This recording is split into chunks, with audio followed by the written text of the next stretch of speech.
entender um pouco desse pedacinho do Evangelho tão importante em nossa vida, nós precisamos entender principalmente o que é o amor, né? O Evangelho nos diz, o amor resume toda a máxima de Jesus, porque é o sentimento por excelência. O que isso quer dizer? Primeiro, vamos entender o que é sentimento. Nós sabemos o que é sentimento? De acordo com o Evangelho, sentimento são instintos elevados de acordo com a nossa evolução. Como que acontece isso? Lá no comecinho, nosso espírito, nós fomos criados simples e ignorantes. Não é isso que nós já aprendemos? E aí, o que acontece? Com o passar do tempo, a gente passou algumas encarnações, e desses instintos, nós passamos a ter sensações. Aí a gente reencarnou mais algumas vezes, né? Evoluímos um pouquinho mais e passamos a ter sentimentos. Aí, com a nossa evolução moral, adquirimos um pouco mais de inteligência, purificamos um pouco mais o nosso espírito e aí reconhecemos o sentimento do amor dentro de nós. Ah, mas então esse sentimento nasce lá na frente? Não. O amor é a centelha divina, um fogo sagrado que nasce conosco. Está lá dentro do nosso coração, desde o início. Porém, num certo momento da nossa vida, ele desperta em nós. Aí a gente fala assim, então é por isso que em algumas pessoas, em alguns seres, essa pessoa então não deve ter despertado o amor ainda, né? Porque faz tanta coisa errada, né? Tanta maldade. Pode até ser. Só que dentro dele, o amor está lá escondidinho. Porque por mais que a gente conheça pessoas que cometam atrocidades, que façam crimes horríveis, né? Vocês percebem que em algum momento, por alguém ou por alguma coisa, ele tem amor? Você pode pegar um bandido mais terrível que a gente possa ter conhecido até hoje. Se você mexer às vezes com o filho, ou com a mãe dele, ou com alguma coisa que ele goste, ele vai se tocar. Está aí a prova que o mestre diz que a centelha do amor está dentro de todos nós.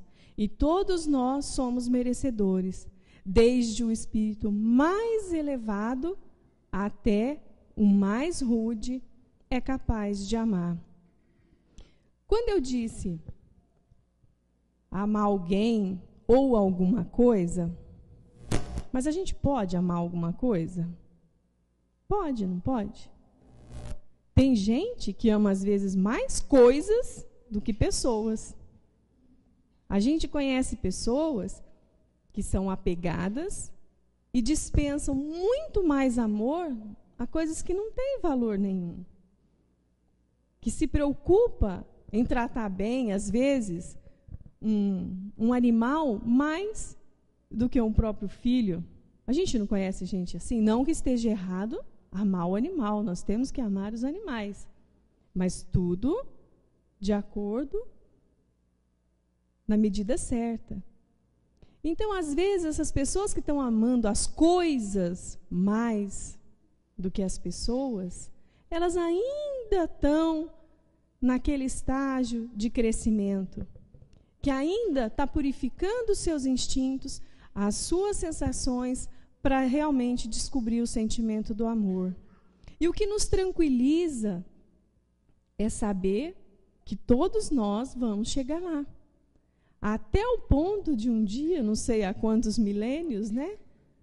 Chegarmos a amar realmente como Cristo nos pediu, né? Mas aí, para a gente entender essa lei do amor do Cristo, para cada um de nós, o amor tem um nome, não tem? Eu gostaria que vocês pensassem assim, na primeira palavra, quando eu perguntar para vocês assim, o que é o amor? Pense na primeira palavra que vier, que significa o amor para vocês. A gente vai ver que a gente vai ter muitas coisas em comum de reconhecer o amor. De repente, umas coisas bem diferentes. De repente, o amor para mim é uma coisa, para o seu Dorival é outra, né? Mas aí a gente pode pensar assim, num bate-papo que a gente teve uma vez num grupo de estudo, e que foi possível a gente ter essa troca, eu separei 10 itens que eu achei os mais interessantes do que é amor, que eu acho que é os mais possíveis de vir na nossa cabeça quando a gente fala sobre amor. E por incrível que pareça, o primeiro item mais votado, não sei porquê, né? A maioria aqui é mulher, também vai muita gente vai se reconhecer nesse item. E responderam que amor é filho. Ah lá, já vi uma cabecinha fazendo assim aqui, ó. Realmente, principalmente nós mulheres, né? Quando a gente fala em amor, a gente lembra o que a gente lembra primeiro? No filho, né? É aquele amor, aquela coisa de inexplicável. É um amor que vem lá de dentro, que a gente não sabe por que ama, é aquele amor que chega a doer, não é assim? E esse amor é bom? É ótimo.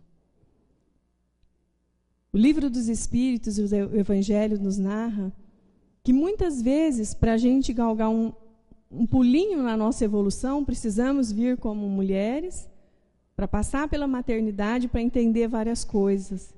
E entre elas, reconhecer o verdadeiro amor. Mas como é que é esse amor de mãe? É uma delícia, né? Eles nascem todo bonitinho, ri para a gente, faz o que a gente quer. Aí a gente sai, todo mundo, ai, que lindo, né? Aí o ego da gente fica lá em cima e fala, é meu, eu que fiz, né? Não é assim que a gente faz? E aí a gente fala, eu amo o meu filho. Eu amo desde que ele vá para a escola e seja um dos melhores alunos. Eu amo, mas eu quero que ele se pareça comigo. Eu amo e quero que ele goste das coisas que eu gosto. Eu amo e quero que ele cresça e faça a faculdade que eu fiz, para herdar o que eu tenho. Eu amo e quero que ele só case aos 30, né? Eu que sou mãe de menino, né? De preferência aos 30, com a nora que eu escolher. Não é assim o nosso amor? Ou eu estou errada no amor que a gente está sentindo? Ou a gente está amando simplesmente por amar?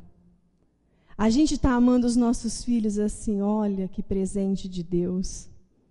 Ele me emprestou essa criatura por um certo tempo, para que eu ajude a evoluir, aprenda com ele e evolua também. Não importa o que ele vai ser, eu vou amar sempre. Não importa que ele se case com a pior mulher do mundo, eu vou amar ele e a minha nora. Não importa que ele não queira ser o médico, o engenheiro que eu sonhei, eu vou amá-lo assim mesmo. Como é que nós estamos amando o nosso filho? Como será que Jesus espera que a gente ama esse filho? Primeiro, a gente já ama com o egoísmo de dizer que ele é nosso. Ele é meu filho. Não, ele é meu irmão que está meu filho hoje. Aí a gente já começa a pensar, né? Como é que está esse amor dentro de mim? Eu estou amando verdadeiramente ou estou amando com egoísmo? Em segundo, que mais foi comentado, família. Todo mundo relaciona amor, família, né? E realmente, a maior forma de exercitar o amor é na família, né? A gente aprende a conviver com as diferenças, né? Mas quando Jesus relaciona na lei de amor a família, ele não está falando dessa família nossa aqui. Papai, mamãe, filhinho, vovô, vovó, titio, titia. A família, para Jesus, é a família universal. Somos todos nós. E como é que nós estamos amando os nossos irmãos? Se até mesmo aqui na casa, a gente entra, senta, tem o companheiro do lado, que está aqui, no mesmo intuito que nós, de crescer, de evoluir. Nós somos incapazes de olhar do lado e falar assim, bom dia. De dar um abraço naquele que está do lado. Mas sabe por que a gente não faz? Não conheço. Gente, nós somos ou não somos irmãos? Como é que eu não conheço o meu irmão que está do meu lado? Mas a gente se limita ao nosso mundinho. Eu venho, eu tenho que melhorar aqui, mas a gente não dá um passinho pequenininho que seja.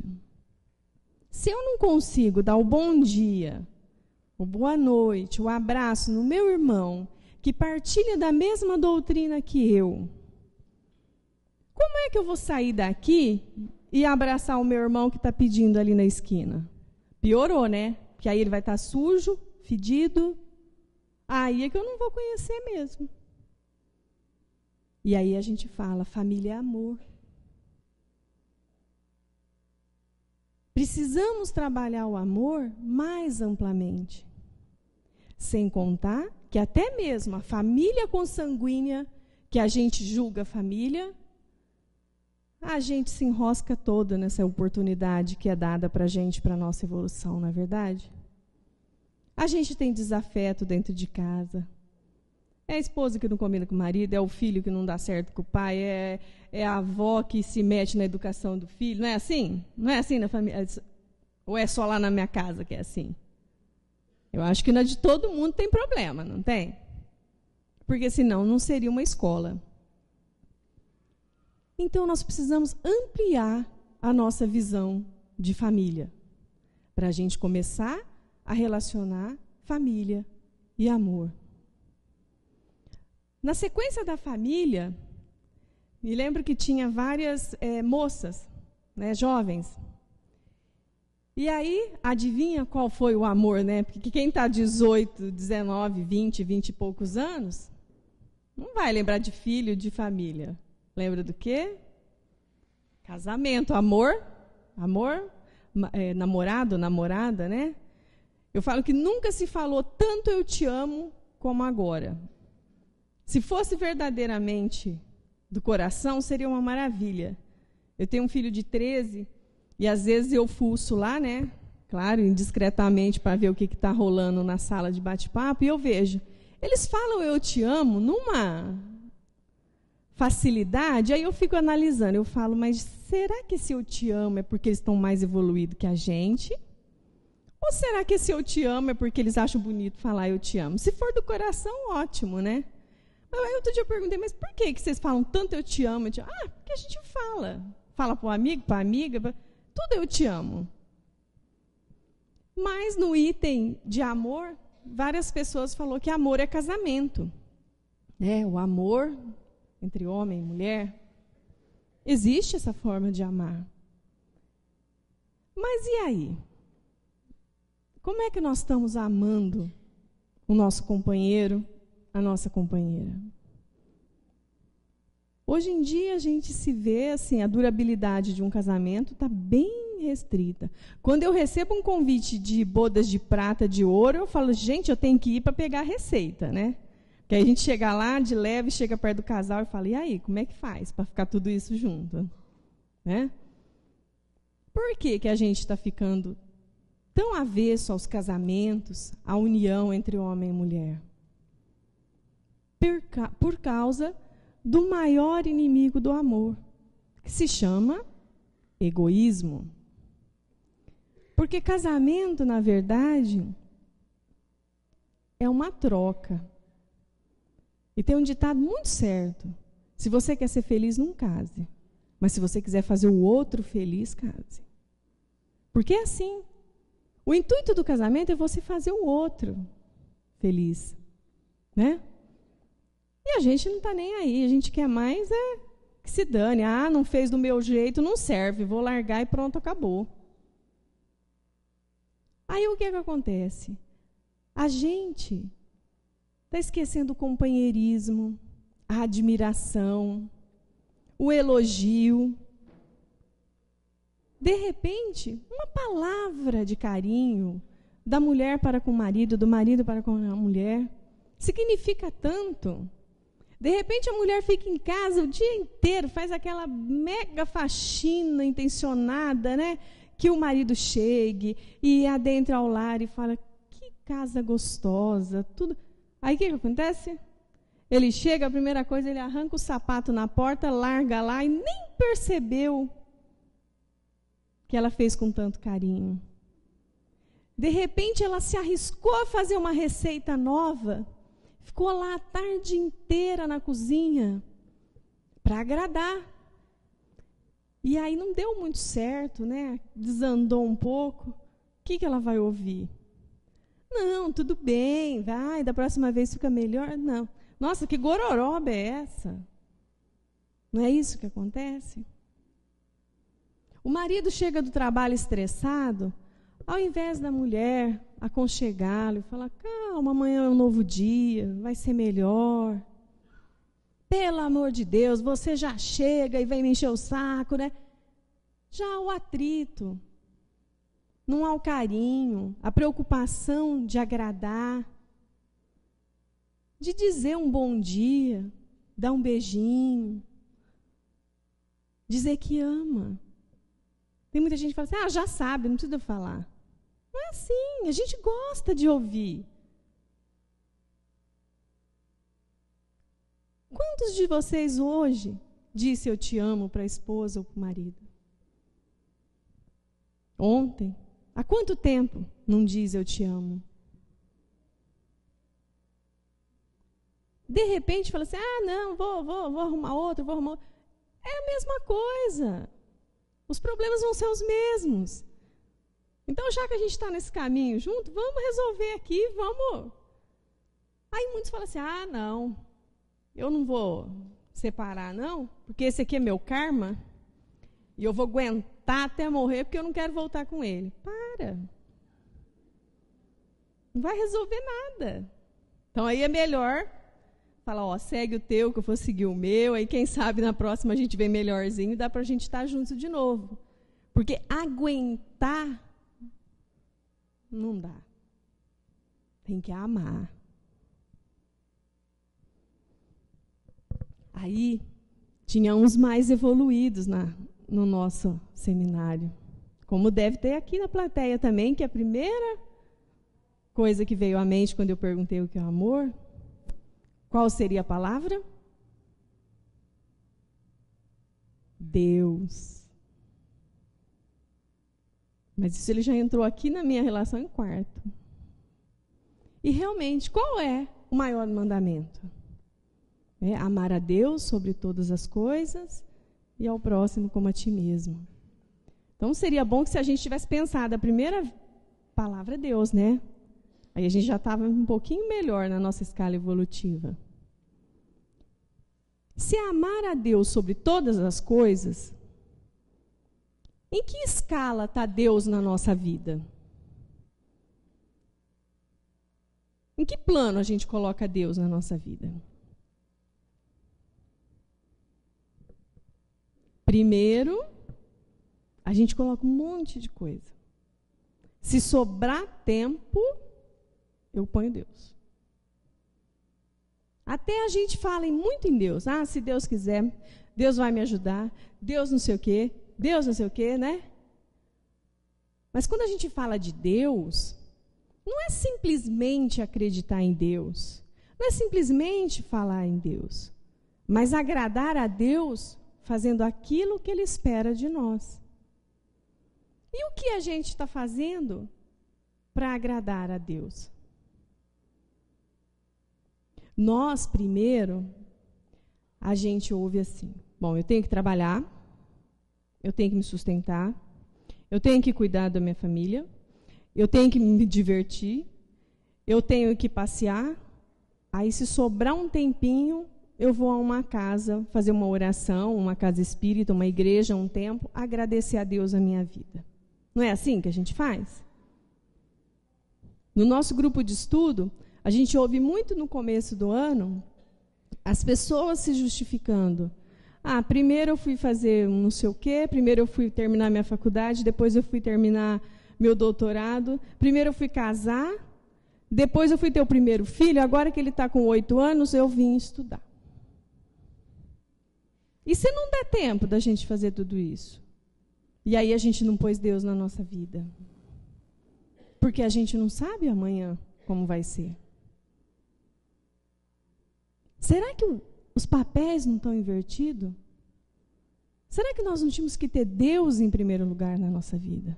Depois as outras coisas. Porque se a gente colocar isso dentro de nós, a gente vai perceber que as outras coisas virão muito mais fáceis. Vai ser muito mais fácil conquistar aquilo tudo que a gente julga que é primordial na nossa vida e que, na verdade, não é. Esse item, eu fui uma das contribuintes do amor, que eu acho que é um dos grandes entraves da nossa evolução para o amor, a paciência. Quem aqui perde a paciência fácil? Pode levantar a mão. Quem aqui tem bastante? Quem não tem paciência aqui? Acho melhor falar, fica sentado. Né? Quem não tem paciência, fica sentado. É mais fácil. Gente, nós não temos paciência para nada. A gente quer tudo para ontem. Né? A gente já acorda e quer que todo mundo anda na mesma sintonia que a gente quer que as coisas aconteçam na hora que a gente quer. E aí, o que acontece? Eu achei muito interessante isso. O que é a primeira atitude que a gente faz quando a gente perde a paciência? Xingar. E aí, a gente xinga baixinho? Ou a gente grita? Grita. Não é assim? Primeira coisa, se você falar assim, por favor, pega esse vaso para mim, se eu estiver sem paciência, eu vou gritar e falar, pega esse vaso. Não é assim? E você sabe por que a gente grita? Eu li uma historinha de um mestre indiano que eu achei assim, falei, nossa, vesti a carapuça, né? E eu a tenho que dividir com vocês, porque eu achei muito legal. Diz que um mestre indiano entrou numa sala e um gritava com o outro. E ele parou e ficou olhando duas pessoas gritando. Ele falou assim, por que você está gritando com ele? Porque eu quero que ele me escute, horas. Mas ele é surdo? Não, mas eu quero que ele me escute. Mas por que gritar desse tanto? Já te disse, eu quero que ele me escute. Aí o mestre falou, meu filho, se vocês estão perto e você está gritando, só tem uma explicação. Vocês estão distante do coração. Que quando a gente grita para o outro ouvir, estando perto, é porque os corações estão distantes. Justificando isso, o indiano disse, quando existe dois namorados, como que eles conversam? Amor, querido, são sussurros, não são? E eles ouvem muito bem. Por quê? Porque o coração está perto. Então não precisa de gritar. Se evoluir um pouquinho mais e o coração estiver bem mais pertinho, amparado pelo amor, nem falar não precisa. Com o olhar a gente se entende. Porque aí o coração está na mesma sintonia. Então, que isso fique. Nos nossos momentos de ira, que a gente for gritar com o outro, quer seja com o marido, com o filho, com o vizinho, com o irmão do trânsito, a gente pense, meu coração está a que distância dessa pessoa? Para a gente regular o volume da nossa voz. Vocês já viram alguma briga se um falar baixo com o outro? Não tem graça. Tem graça brigar baixinho? Não tem. O tom da nossa voz diz muita coisa. Porque a nossa voz está ligada direto ao nosso coração. Que isso fique para a gente, sempre que for gritar, lembrar do mestre indiano.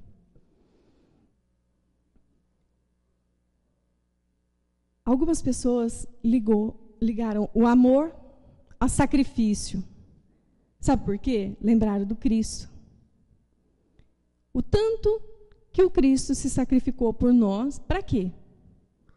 Qual era a grande mensagem dele? Simplesmente deixar a mensagem para a gente aprender a amar. Não foi essa a única missão dele? E olha que não foi pouco sacrifício que ele fez pela gente, não. E o que a gente aprendeu com isso? 2000 anos depois, a gente nem reconhece o sacrifício de Jesus. Porque a gente não faz isso aqui, de sacrifício pelo outro. Às vezes a gente pode até fazer por nós mesmos, mas pelo outro não. A gente não está preocupado o que o outro está achando do meu ser.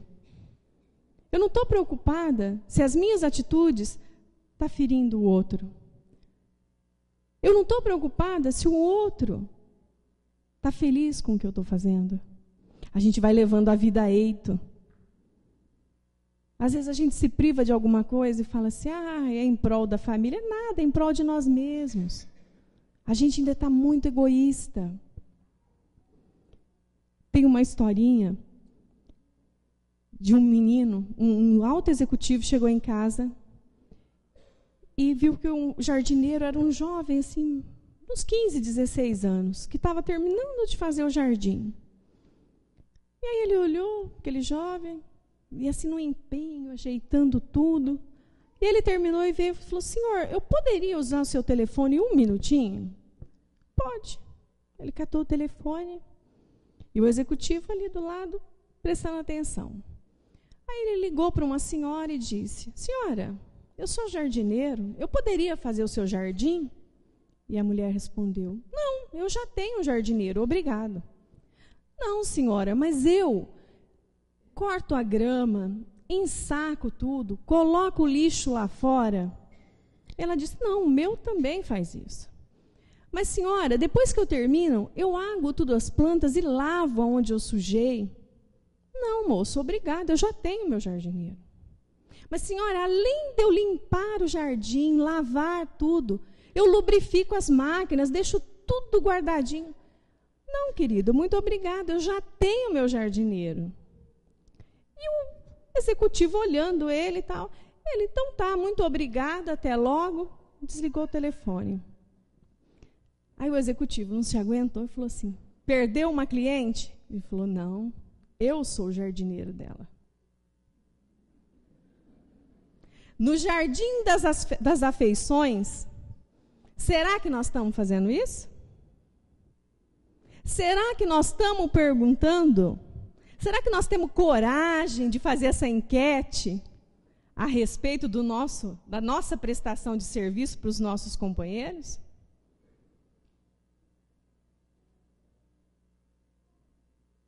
Ele tinha segurança que ele podia fazer isso, porque ele estava fazendo o trabalho bem feito. Mas é sempre bom a gente perguntar. Humildade. Oh, coisa difícil, né? A gente confunde muito humildade com simplicidade, né?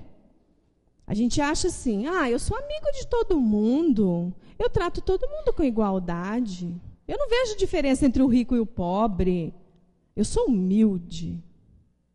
Isso é humildade, gente? Não, isso não é humildade. A principal característica da humildade é você conseguir se olhar no espelho e ver todos os seus defeitos.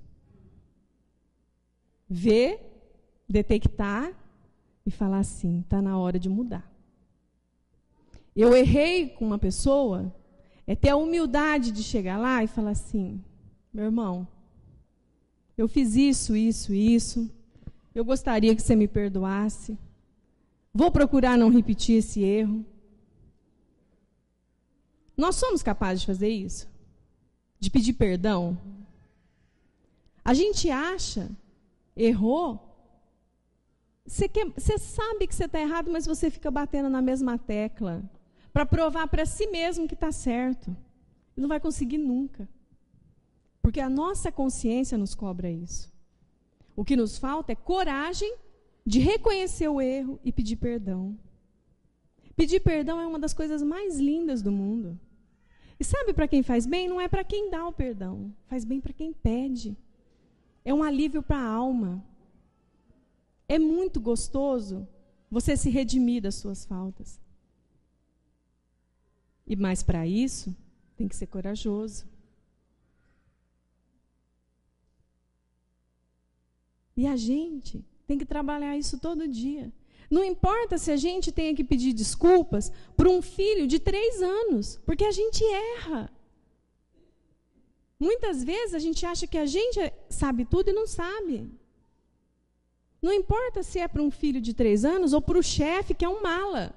Se a gente errou, a gente tem que ir lá e pedir perdão. Isso faz parte do nosso crescimento. Quem tem a ganhar é só a gente. Resignação. Resignação é uma coisa que pesa para a gente, né? Porque a gente não aceita. A gente não aceita as dificuldades. A gente não aceita a morte. A gente não aceita a doença. A gente não aceita ser demitido. A gente não aceita ser traído. Mas quem erra? Muitas vezes nesses erros, numa traição, o erro, se a gente for procurar, é da gente, não é do quem nos traiu. Numa demissão do trabalho, às vezes, foi a gente que não fez por onde. E aí a gente prefere colocar a culpa no outro. Ao invés de aceitar aquela situação com resignação e dizer assim, bom, se eu estou passando por isso, eu tenho que aprender alguma coisa. Então eu vou erguer a cabeça, vou me levantar e vou conseguir. Isso é resignação. Perante as doenças, ao invés da gente se prostrar e dizer, eu sou doente, não, vamos falar, eu estou doente. Ontem eu ouvi uma frase assistindo o Caldeirão do Hulk, lá naquele Lata Velha, a mulher está com câncer em 3 órgãos. Olha o que ela respondeu. Ele falou assim, onde está o seu câncer? Ela falou assim, ele está passeando pelo meu corpo. Olha a frase. Ele está passeando pelo meu corpo. Mas Deus é bom comigo. Olha o presente que Ele me deu. Imagina. Se a gente tem a unha encravada, a gente fica o dia inteiro assim, ai, minha unha está doendo. Ai, minha unha está doendo. Não é assim? E ela vai passar por isso, porque ela já entendeu. Ela aceitou. E jovem, né? Gosto muito de historinha, gente. Havia um senhor sentado num banco de um jardim, muito triste da vida. Minha vida não vale nada. Estou acabado. Sabe aqueles assim? Se alguém conhece alguém, né? Que sempre está péssimo. E aí ele lá sentado, o bosque estava meio deserto, ele falou, vou sentar aqui para ver se eu coloco as ideias em ordem. Aí eis que chega um menino, oi tio. Aí ele já pensou, só que me faltava. Eu aqui com esse monte de problema e vem um moleque me encher o saco ainda, né? Oi, disse que respondeu para o menino, assim, nem olhou para a cara do menino. Tio, olha que flor mais linda que eu achei aqui no bosque, vim entregá-la para o senhor. Ele nem olhou para o menino de novo e falou assim, era tudo que eu precisava, uma flor, né? Aí o menino falou assim, aí ele olhou para a flor, além de tudo, a flor estava murcha. Sabe aquelas que caiu uma pétala assim? Aquela bem feia mesmo.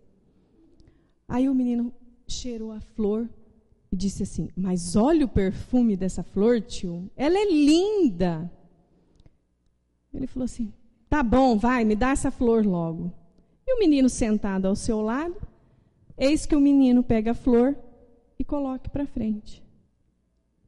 Nesse instante ele percebeu que o menino era cego. Mas o menino conseguia ver a beleza das flores através do perfume. Nesse momento ele percebeu que seus problemas eram ínfimos. E que a gente pode ser feliz apesar das dificuldades. Ou a gente está na esperança que não vai ter dificuldade nessa vida? Vamos ter, e vamos ter muitas. Senão a gente não estaria aqui nesse planeta de provas e expiações. Nós viemos para aprender. E a gente só aprende, infelizmente, caindo, levantando, caindo, levantando. Abnegação é uma palavra que nos remete a escolhas, né? É uma virtude maravilhosa do amor, mas que às vezes atrapalha a nossa evolução, porque a gente tem que escolher entre certos prazeres da vida terrena, as escolhas do mundo espiritual, né? Então, às vezes fica difícil a gente escolher, né? Entre hoje, a gente está aqui nessa manhã deliciosa, esse sol maravilhoso, nós escolhemos a doutrina. Nós escolhemos vir aprender um pouquinho mais do Evangelho. Mas tem um monte de irmãozinho nosso que hoje, agora, está carregando o carro com carvão, com cerveja, indo lá para o Monte Líbano fazer um churrasquinho, né? Porque o dia está propício. Questão de escolhas. Não é assim? Infelizmente, a gente escolhe sempre o que nos dá mais prazer imediato. Entre uma festa e uma palestra de 1 hora, aonde que a gente vai? Se eu convidar vocês agora para ir lá para minha casa para a gente fazer um churrasco, eu arrebanho aqui uns 50. Mas se eu convidar vocês agora para a gente sair em caravana visitando os hospitais, eu vou arrebanhar uns 5. E por que que isso acontece? São escolhas. E olha como Deus é maravilhoso. Ele deixa a gente escolher. Nós temos o poder de escolha, nós temos o livre-arbítrio. Só depois não podemos reclamar. Porque nós vamos colher aquilo que plantarmos. Né? Na questão da escolha, vou contar a última historinha, a gente está acabando. Havia uma mulher que regava o seu jardim e 3 velhos se aproximou dela e disse: seu marido está? Não, não está. Ah, então a gente vai esperar ele chegar. Eu falei: não, mas eu posso resolver. Não, eu vou esperar. Sentaram-se em frente à casa e esperou o dia todo. Aí chegou, ela falou: olha, aqueles 3 senhores, desde manhã estão lá esperando você chegar. Aí ele foi lá, chamou, falou: pois não.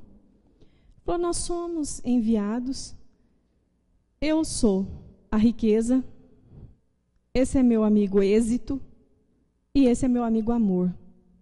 Gostaríamos que a sua família se reunisse e escolhesse um de nós para adentrar ao seu lar. Porém, um apenas entrará. Aí eles entraram lá dentro, o pai, a mãe, a filha. E aí, qual que a gente vai escolher? Ah, o pai mais que depressa, vamos escolher a riqueza, vai resolver todos os nossos problemas. Aí a filha: pai, a gente vai ter dinheiro, mas e o amor, o êxito? Aí ficaram no impasse, a mulher: não, eu prefiro o êxito, a gente vai ter sucesso em tudo, né? A filha falou: não, vamos escolher o amor, porque o amor, né? Amor é amor, vamos escolher. O pai não muito contente, a mãe também não, né?